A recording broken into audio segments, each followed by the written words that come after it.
From patient to purpose, survivors leading the change. Together we fight, together we win. From diagnosis to recovery, from fear to fierce advocacy, Nigerian cancer survivors are stepping into purpose. This is Cancer Watch, and today we meet two women turning their stories into systems of support for others.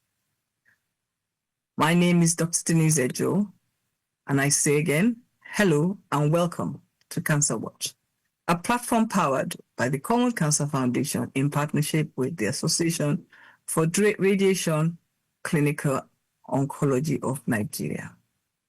Proudly brought to you by Plus TV Africa. This month, we've celebrated stories of strength during our Cancer Survivors Month, and today we bring it to a powerful close with this edition titled, From Patient to Purpose, Survivors, We Are Leading the Change. And with me in the studio is my one and only co-host, public health advocate, and media personality. He's become media personality on this journey. Olutunde Olusegun. And he's representing our partners, Arcom, and my personal person. Dr. B. Hiya. Hello, Dennis. Thank you so much for that brilliant praise. Always, you're very generous. And the month of June has been Survivorship Month for us, and we've been focusing on that, like you said. And it's a very big honor to close this meaningful month with two remarkable guests. Firstly, we have Mrs. Mary Gloria Oji Nwadiogu, a 15-year-old survivor, two-time breast cancer survivor, and president CEO of the network of people impacted by cancer in Nigeria. Gloria is a powerful advocate creating a nationwide platform for survivor voices. And also joining us is Nurse Esther Dunia, a registered nurse, midwife, and perioperative nurse with over 23 years of hospital-based experience and more than 15 years in the public health sector. She was diagnosed with stage 3 HER2-positive invasive ductal carcinoma, commonly known as breast cancer, in 2023. And she is a survivor who brings both compassion, clinical insight, into women's health and cancer advocacy. And with these women, together we fight and together we win. So sit back and relax and let's start the conversation. You're welcome, ladies. Good to have you here. Esther and Gloria. Good afternoon. Thank you for the opportunity. Good day, Dr. B. Thanks for having us too. We love being here. Thank you, guys. So now, viewers, sit back, relax, and let's start this conversation. And I'm going to start this question with Esther. Can you take us back to when you were diagnosed? Do you remember about those early days? Let's put it like this. Early days, they still remain early years. And how did that moment change your life? Good afternoon, everyone. My name is Esther Dunia, and I'm a cancer survivor. Back in 2023, I went for a hospital visit because I was feeling unwell, and I ran some tests and asked to come back the following day. While doing the review with the doctor, I remember that I had a sharp pain on my left breast, radiating to my left arm the previous week. So I requested for a mammogram, and I did the mammogram. And the result came back inconclusive. So I was asked to come back the following year. But I asked to see the radiologist and ask what the next step will be so that I'm sure of what the problem is exactly. And he suggested I do an ultrasound, which I did. And after the scan, the radiologist suggested I see a doctor because what he saw on the ultrasound was not something that was, that I need to sit on. I need to work on it as soon as possible. So The following week, I was able to see the consultant and he suggested a biopsy.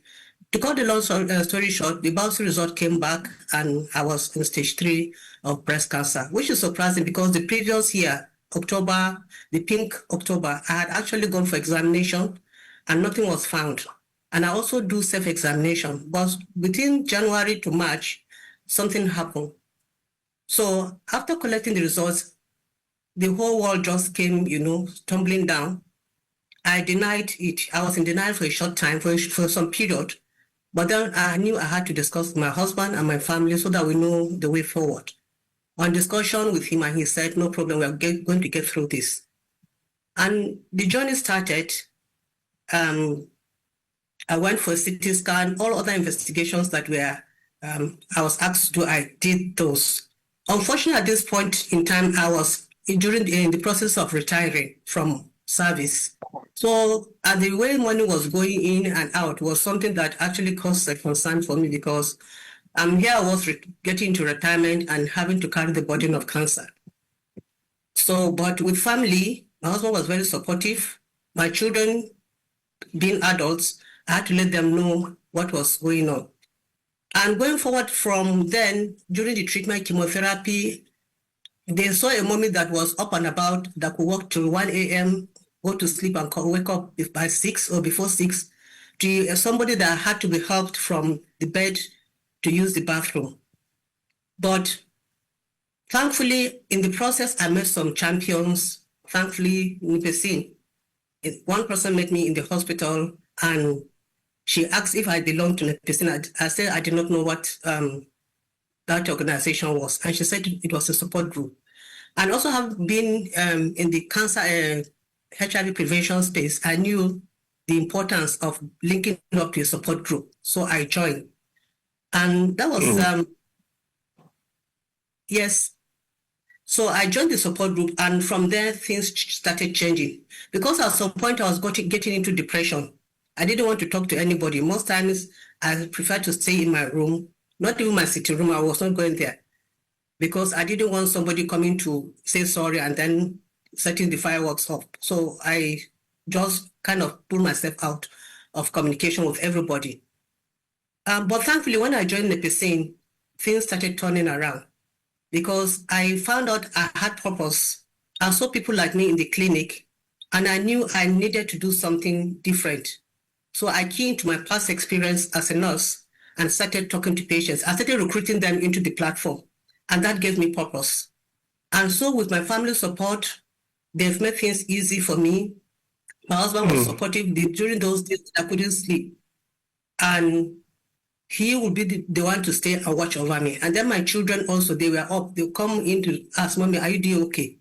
And then my last child, who is still with me, had to become my chauffeur, taking me to and out of the hospitals, and then whatever drug I needed to buy, because everything we did was out of pocket.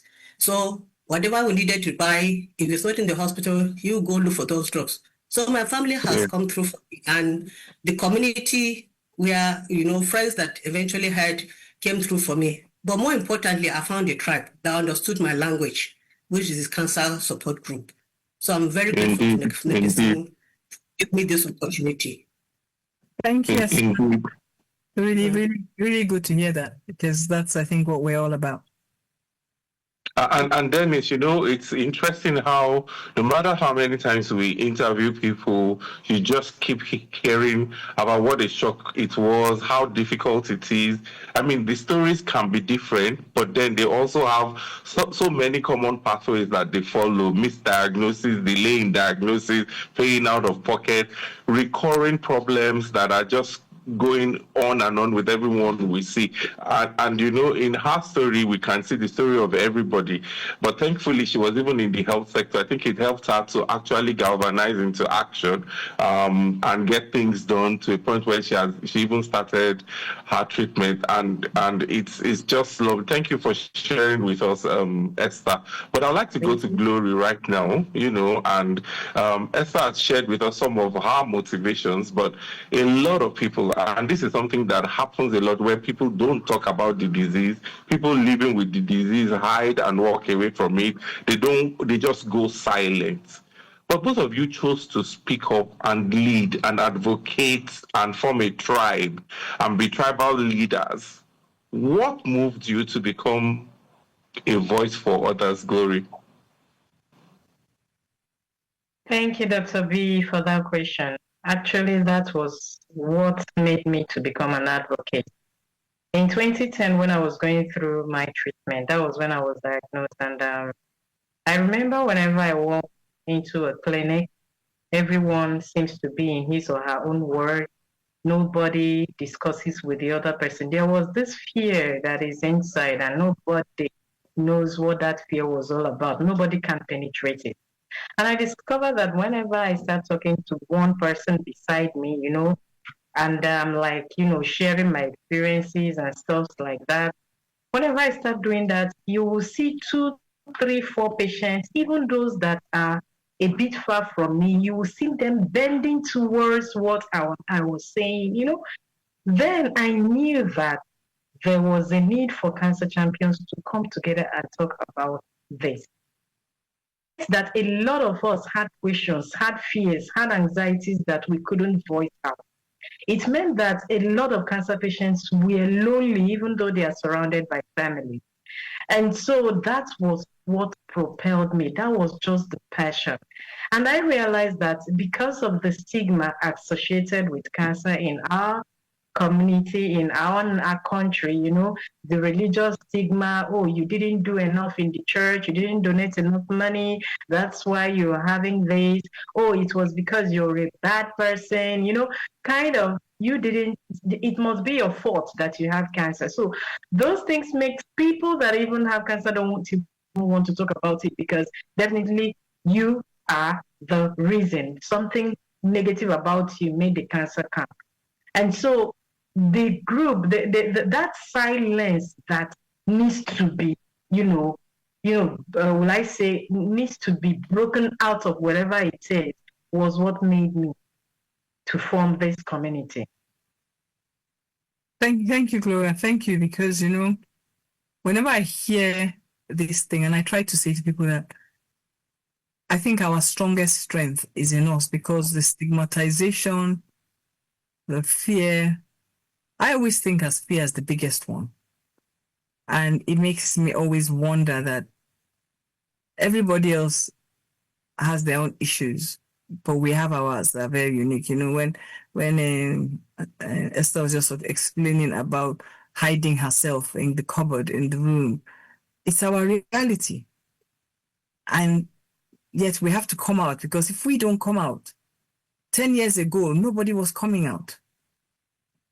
And it's just by few of us coming out that we're making other people see you can come out. And before they will know it, we will be the noise, by the grace of God. Let me ask you this next question, and then we'll take a break. So as the president of NEPISIN, that's people, the network of persons impacted by cancer in Nigeria, what would be your most pressing issues, apart from the ones we've talked about, that cancer patients are facing? And how is the network working to help survivors' voice be part of a solution? Because we can't, I don't believe that we should continue to nag and complain. No. What do we want to do to change that? Because we can't keep doing that. This is our last program for this one. We're going to bang it out properly. Thank you, Dennis, for that question. Actually, you hit the nail on the head when you said we shouldn't continue complaining. Yesterday was our Cancer Survivor Summit. And do you know what happened at the end? We had about 100 cancer champions present. First of all, what we established was our presence. And that really shook our guests. One of them told us that when he was coming into the hall, he had expected to see people shriveled, in pains, lying down, looking ill. Then he was surprised to see vibrant cancer patient community. That was the first impression. And he even accused NICRA of having a communication, I think a training on communication among oncologists without bringing in cancer champions. He said it openly. He said we should have been there so that we would teach them how to communicate with us. That is what our presence meant to me. Immediately after the conference, we met. I was, seeing all the representative of the DG of NICRA, Professor Ali Gombe, and the next thing he said was, "Gloria, we have a space for you in the International Cancer Week.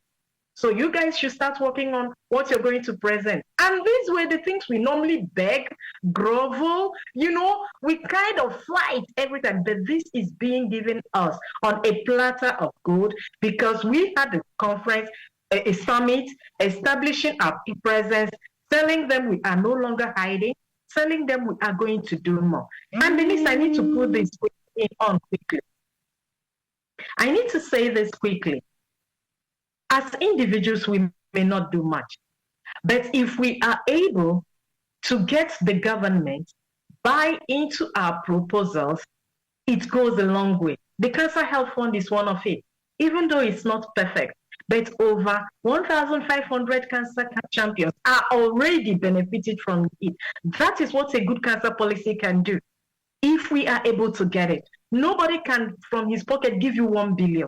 But from 2019 till date, is almost 1.4 billion that has been released for that. And this is what the government coming in can do. And government cannot come in if we, the cancer patients, don't go out and tell them, here we are. So that's it. I agree with you. We're going to take a short break now, and when we come back, we will continue this conversation, and Dr. B, you will take it on from there. So give us 3 minutes, and we'll see you soon.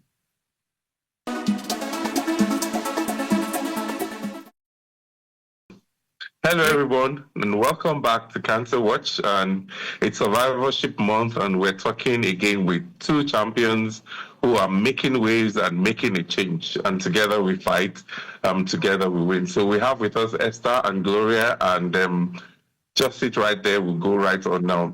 Esther, thank you again for sharing your truth with us. I do have a question for you. You bring years of nursing experience into this advocacy space. I mean, work almost at retirement by the time you had this challenge. How has your journey as a patient changed how you support others, especially women? The hands-on experience, how does it affect everything? As a nurse, I'm trained to take care of others. And I looked at it from as a patient relation, it's not me. So I'll just say, sorry, do what I need to do for you, and you go. But when it affects you directly, when I was diagnosed, it became another story altogether.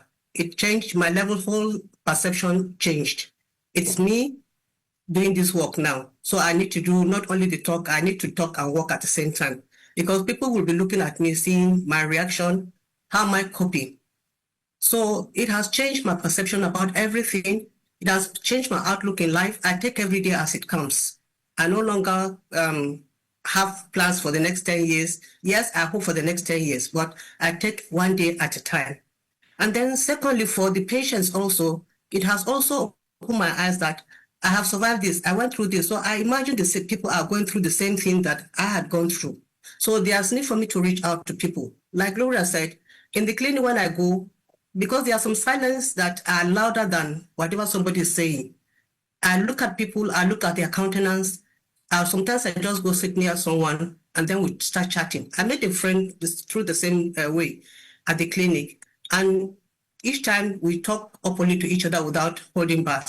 And then another thing that we are doing, for me now, I know the mental health of survivors is very, very important. So each week I have a list of people I reach out to. Talk to them, find out how they are doing, and they are always excited to hear from somebody concerned enough to want to find out how they are doing. So it has helped a lot of people, and it's helping me because as I talk to them, I'm giving them hope. I am sustaining my hope also. So that has helped me as a survivor. And then certainly about our survivors also, this testimonial of one of our survivors yesterday actually hit me because many women have done PMTCT before. Many women come sometimes with bleeding, having blood in their breast, and doctors just prescribe drugs for them, not coming back to find out what actually is the reason. But learning what I heard yesterday at the summit, I'm going to advocate for the women, apart from just prescribing antibiotics, they should also go for screening so as to arrest this thing for early detection and then early good outcomes. Thank you. Absolutely. See how ahead, then. we can actually get something done in a very different way, because we're going to do our last question now, and that's to you, Gloria, because Esther was able to give us an example of what we wanted. So finally, I want you to give a message to someone out there who has just received a diagnosis or is struggling to hold on. What would you say? And also to our professionals. Now, they're all one sentences, but those one sentences have to be very key, because those are the things that we remember about what for a survivor. So give me 3 sentences. 1, for somebody who's just watched it. 1, somebody who's struggling. And to those professionals out there. Gloria, or should I go ahead? To you. For Gloria. Yeah. To you, who has just been diagnosed, I am saying this. Never give up hope. The will to survive rests with you.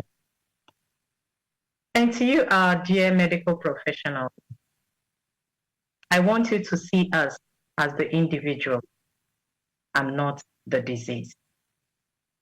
It will go a long way in helping us, and it will promote trust between the two of us as we walk with you or you walk with us. That's my last word.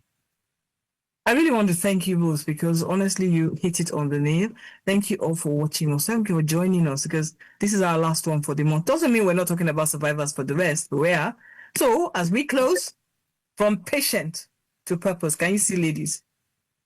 Can you hear what they're saying about Nepicine? There's Cobalt Cancer Foundation. There are quite a lot of us. Reach out to us. What a journey.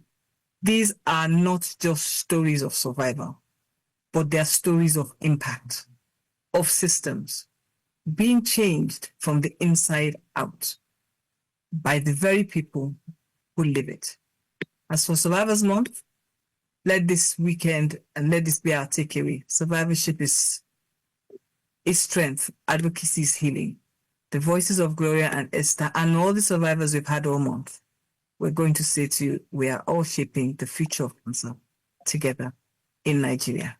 I take this also to say to the First Lady of the Federal Republic of Nigeria, we really appreciate your fight for cervical cancer elimination 2025.